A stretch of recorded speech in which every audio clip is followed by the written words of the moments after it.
Por quê? O que é essa grande catástrofe? Sou eu, a minha mente, as minhas emoções, o meu emocional. Explica. Cara, em 2020, eu tive a minha primeira crise de pânico, que mudou minha vida totalmente. E eu tive que readaptar tudo, reaprender a fazer tudo, reaprender a pensar, basicamente. E muito desse álbum fala sobre isso. No meio tem uma história também com um relacionamento, mas no geral fala disso aí. O que é? Teve a síndrome do pânico, tu teve que resetar o teu cérebro, é isso? Não, eu descobri que a maneira como eu usava o meu cérebro era uma maneira tóxica e que acumulava emoções de uma maneira ruim, que não sentia as emoções e guardava. Eu não sei explicar muito profissionalmente, eu só sou uma pessoa que só está passando por isso. Mas é a impressão que eu tenho, né?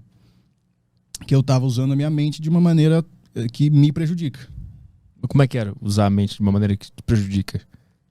Negar os próprios sentimentos, tipo familiares falecendo e você vai no enterro, você sabe que você está triste, racionalmente falando, mas você não chora, você não consegue chorar. Eu vivi a minha vida inteira assim, minha adolescência inteira e meu início da fase adulta ali depois dos 20.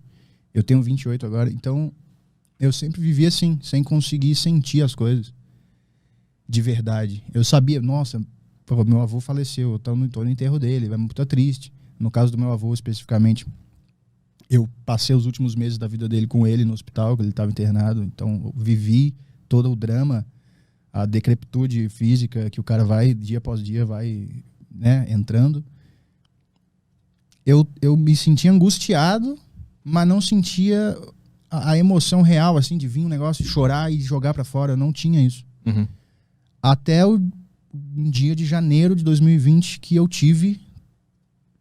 a sensação foi que tudo que eu não tinha sentido na minha vida, eu senti. O meu corpo me obrigou a sentir de uma vez só. Mas como é que começou? Eu tinha falado pra minha mãe, um dia só falei, mãe, será que... Eu tava lendo os negócios sobre psicopata. E eu fiquei, cara, psicopata é o cara que tem ausência de sentimento e tal. Eu falei com a minha mãe, será que eu sou psicopata? Porque, tipo, eu não faço maldade, sei lá, vou matar um gatinho na rua, sei lá. Eu sei que é errado, mas o que eu sei que é errado é racionalmente. Tu não sente que é errado? Eu não sinto... Sei lá, eu via vídeo de acidente, eu via, nossa, que acidente feio, mas era tudo racional, era tudo mental, não tinha sentimento envolvido. Eu falei, será que eu sou psicopata? Eu não sinto as coisas. É igual o pai da minha mãe, né? Esse avô que morreu era pai da minha mãe. Eu falei, pô, o vovô morreu e eu tava com ele lá, aquela tristeza toda e todo mundo chorando. Eu não conseguia chorar. Eu sentia um negócio ruim aqui, mas não conseguia chorar mesmo. E nesse dia que eu falei isso, eu deitei pra dormir, tava vendo uns vídeos no YouTube deitado na minha cama, vendo o celular e deu um disparo na minha mente, uma descarga de adrenalina no meu corpo inteiro, do pé à cabeça. Ficou latejando, meu coração disparou, os meus pensamentos ficaram meio fora de controle. E eu comecei a ter uma crise de pânico. Do nada. Tava vendo um vídeo normal no YouTube. O que é crise de pânico? O que tu sente durante? Você sente a mesma sensação que alguém sente quando encontra um leão. Quando você tá no zoológico e o leão faz assim, ó, na jaula e a portinha abre. E você olha assim, você não tem pra onde ir. Só você e o leão. O seu cérebro tem esse sistema. Eu tô falando como se eu fosse um profissional. Desculpa, gente. Sentiu o negócio. O seu cérebro tem um sistema de luta ou fuga, né? Fight or flight. Que é basicamente quando acontece uma coisa, você ou encara aquele negócio ou foge. Então o seu corpo, ele dá uma descarga de adrenalina no seu corpo inteiro pra você ficar ligado e pra você decidir rápido o que você tem que fazer. É muito ruim de sentir isso, mas é necessário numa situação de um leão, por exemplo. Vira um transtorno quando você tem isso deitado na sua cama, pronto para dormir, vendo o celular. Esse sistema liga sem precisar. E quando é que parou? Não parou. Eu tô na luta ainda. Vai fazer faz 2 anos agora, em janeiro de 2022, que eu tô aprendendo com isso.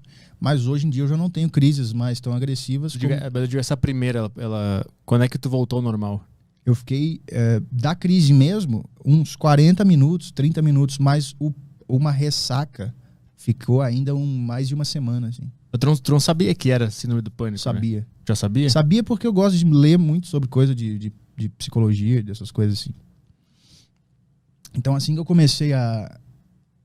Eu lembro que o único pensamento que eu tive, assim, antes de ter, talvez o que desencadeou, eu não sei, mas eu lembro de pensar assim, cara, e se eu começar a ficar louco do nada e não conseguir mais controlar os meus pensamentos? A última coisa que eu me lembro de conseguir pensar, e depois eu parei de conseguir controlar os pensamentos. Essa possibilidade, tu acha que essa possibilidade destravou a realidade dessa possibilidade? Talvez estava tudo acumulado e precisava de um gatilho, né? Eu já li muita coisa sobre isso. Por exemplo, psiquiatras que falam que a primeira crise de pânico das pessoas geralmente são em tempos calmos. Geralmente são em férias. E você lembra que eu tinha tirado umas férias meio forçadas no final de 2019, depois da nossa turnê, início de 2020, que eu fui lá para casa da minha mãe no sul de Minas, que é tudo de mato, tudo rural, tranquilo, porque eu tava me sentindo meio esquisito já, não sabia o que era. Você lembra dos shows de 2019, como é que eu ficava? Antes do show, eu tinha diarreia. Quase desmaiava, ficava sem voz. Ficava sem voz do nada, ficava sentindo que eu ia desmaiar, cara, o que tá acontecendo comigo? Mas de alguma forma eu também tinha isso. Eu ficava muito mal antes de entrar no palco. Mas eu não chegou a acumular tanto assim. Eu ficava nervoso pra caralho, eu tremia bastante, dava vontade de não ir, dava vontade de desistir. Mas você lidava com isso? Não lembro. Eu não lembro como é que eu fazia. Você lidava. Se você tá aqui hoje, tá ação, você lidava de alguma forma dentro de você, talvez até inconsciente. Eu bebia, você lembra? Eu enchia a cara. Já vai fazer um tempo também, desde essa época aí que eu não bebo mais. Eu bebi umas poucas vezes, mas não bebo mais assim, igual o Caio, por exemplo. O Caio tá trilhando o teu caminho. Eu bebia igual o Caio. Igual, eu acho que eu bebo mais ainda. Não, cara, mas é porque você não me conheceu. É cara, verdade. na O Caio no Tarja Preta falou que tu é fraco. Falei. É mesmo? De bebida? Porque tu abandonou a bebida e ele falou fraco. Thiago é fraco. Fraco porque tá seguindo um caminho fácil aí da espiritualidade. Espiritualidade. Isso. Não é fácil. O caminho fácil é o da bebida, porque, por exemplo, eu tava me cagando pra entrar no palco, pra fazer uns shows lá com o Petri, que eu tocava umas músicas de humor. E, cara, pra lidar com isso, eu escolhia não lidar. Eu vou beber um negócio que vai deprimir essa função de ansiedade do meu cérebro, eu vou ficar relaxado, faço o show bem pra cacete, depois do show a gente vai pra uma balada e a gente bebe mais, e aí é maravilhoso. E o outro dia, foda-se, né? Só que a parada é essa, o álcool ele é um negócio que ele pega muito, cara, ele tem muita consequência psiquiátrica, assim, cara, na sua mente. Cara, é só... Porque a gente é novo. Eu tenho 28, você tem 23, né, Caio? Isso. Você não vê um cara de mais de 50 anos que é cachaceiro desde os 20 bem da cabeça. Todos ou têm ansiedade, ou têm depressão, ou têm umas... Paranoia, eu começo a ficar tendo psicose. Aquele estilo barrigudo de bar? Isso. Ah, sim. Mas tem uns que são de boa, que eles só ficam com a barriga de fora na frente do bar, assim... Ficam bebendo moderadamente. Eu tô dizendo do cachaceiro mesmo. O cara que vai lá e enche a lata todos os dias. Lá em Minas tem muito de pinga, né? Que o cara bebe pinga assim. Então era isso, assim que eu lidava. Mas quando tu teve a síndrome, tu tava bebendo normalmente? Então, até o final de 2019, que foi a nossa turnê, eu bebia muito. Eu fumava cigarro pra cacete, que também ajudava a dar uma aliviada. E ocasionalmente eu usava umas droguinhas de balada, assim. Não era um grande drogado, mas ocasionalmente eu usava.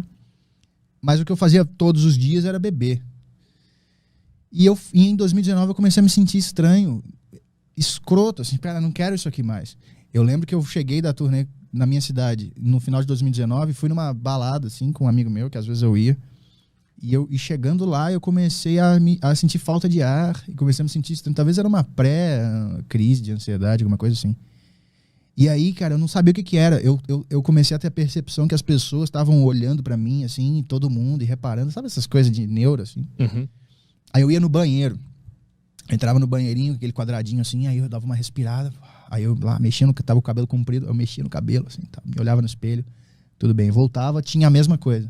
Em 5 minutos eu falava, caralho, que lugar hostil, não quero ficar aqui, puta, tá me fazendo mal, não sei o quê. E aí eu ia no banheiro de novo, e aí voltava pra festa, sentia a mesma coisa. Aí eu falei com um amigo meu que tava, cara, a gente tinha chegado, sei lá, 15 minutos, meia hora na festa. Era tipo, nem meia-noite ainda. Eu falei, cara, vambora e tal. Que vambora, pô? Chegamos agora? Não cara, vambora, não consigo mais ficar aqui. Tô realmente mal e tal. E não sabia, não tinha a menor ideia do que tava acontecendo. E aí falei isso com a minha mãe. que mora lá no sul de Minas, falou, tô me sentindo estranho numa festa, o que será que é? Ela falou, talvez seja estresse, ansiedade, alguma coisa assim. Vem pra cá. Tu não acha que aqueles shows lá te destravaram isso porque tu estava muito dentro do... Muito não, é muito perto do teu sonho, que é estar no palco, tocar música, não necessariamente de humor que tu fazia na época, hoje tu quer fazer música normal, entre aspas, mas estava muito perto do que tu queria viver e isso pode ter te assustado também? Sim, com certeza. Eu acho que todo passo que você dá na vida, ele que te eleva a um patamar novo, ele tem uma dose de sofrimento atrelado e de medo do novo que você precisa sentir de verdade, sentir lá dentro do coração e sentir mesmo, tá? Agora eu vou sentir e não fugir. A gente está muito acostumado a sentir, na sociedade de hoje, uma dorzinha, você toma um remédio, um negócio aqui, você toma um negócio. E em vez de sentir as coisas físicas, tipo uma dor de cabeça, beleza, você toma um remédio. Mas as coisas do emocional, você precisa passar por um momento de sofrimento que ele é necessário para o aprendizado, para você ir para um patamar novo. Novamente, é só a opinião de um cara que não é profissional. E eu não fazia isso. Quando batia a tensão... Quando batia esse sofrimento do nível novo, eu bebia. Eu afogava essa porra com cerveja pra cacete. Você lembra dos shows? Tinha um frigobar com 20 cervejas, eu bebia todas. Eu subia no show bebaço, fazia o show amarradão, porque a ansiedade abaixava. Uhum. Aqueles sentimentos ali davam uma folga, ficavam lá mais no fundo da cabeça. E eu fazia o show de boa. Um preço que eu paguei caro depois. Assim que eu senti isso em dezembro de 2019. E falei com a minha mãe, ela falou, vem aqui pra casa. Lá no sulzão lá de Minas, que é tudo rural, eu fui pra lá pra ficar tranquilo. Parei com as muletas, né?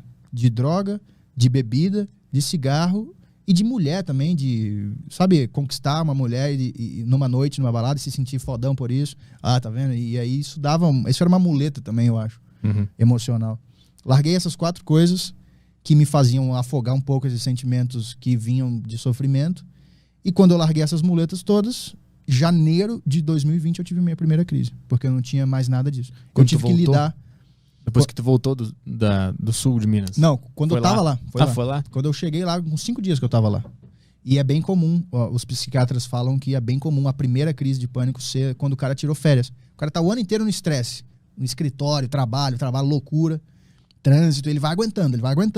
Enquanto você tá no momento, o seu corpo sabe que você precisa aguentar aquilo. Tipo você tá aqui na deriva todo dia, você tem que aguentar. Você tá, tô cansado, minha mente tá ruim, mas você tem que aguentar. O seu corpo tem a sabedoria para isso.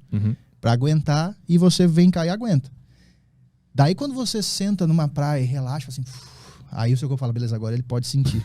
Agora tu vai sentir tudo que tu tinha que ter sentido nesse ano. Isso aí. Toma. Tudo que você se negou a sentir porque você é teimoso e seu pai falou, cala a boca, quando você era pequeno, você vai sentir agora. Segura o choro, caralho. Engole o choro. Então eu tô nesses 2 anos aprendendo com isso. No primeiro ano, do início de 2020 ao início de 2021, eu tomei o antidepressivo junto com o ansiolítico. O antidepressivo eu tomava todos os dias, o ansiolítico eu tomava quando eu tinha um episódio que eu sentia que eu ia ter uma crise, eu tomava pra dar uma segurada. Ansiolítico é o quê? Ansiolítico é o tarja preta, é o Rivotril. Ah, tá. No meu caso, era o Rivotril, mas tem outros. E o antidepressivo era aqueles que é o inibidor da recaptação da serotonina. Seu corpo produz uma serotonina que fica sendo utilizada ali no cérebro, e depois tem um processo de recaptação que meio que é um ralo, explicando muito grosseiramente, um ralo que drena essa serotonina e ela vai embora. Esse antidepressivo, ele é como se fosse uma rolha que tampa esse ralo. Ele inibe esse processo de recaptação, de ir para o ralo, e a serotonina fica mais abundante no seu cérebro por mais tempo. O que os médicos acreditam, não é um consenso científico, não dá para medir quantas serotoninas tem no seu cérebro, não é uma suposição que tem muitos psiquiatras que são contra hoje em dia, que falam que não é bem a quantidade de serotonina que vai dizer se você vai ter crise ou não. Mas o fato é que, placebo ou não, eu acho que não foi, eu acho que tem um fator que eu sentia, uma coisa de tranquilidade quando eu estava tomando, que me ajudou. Até que no meio de 2021 eu parei de tomar, porque eu li várias coisas sobre sentimentos, sobre emoções, sobre como funciona a mente, e sobre como a crise de pânico vira uma síndrome. Uma crise você pode ter um episódio, né? Para virar uma síndrome, ter um processo. E o que fazer pra se livrar disso. Eu falei, cara, eu não quero fugir a vida inteira. Acho que eu vou ter um negócio aqui. Aí, tipo, vou precisar pegar um avião. O avião vai decolar, tô me dando ansiedade, meu coração dispara. Vou tomar um Rivotril aqui, aí eu vou lá e... O cara ficar se anestesiando pra sempre, né? Não quero fazer isso pra sempre. Tu quis encarar a parada. Se tiver que lutar e sofrer muito por um tempo e depois eu aprender a conviver com isso, é o caminho que eu quero.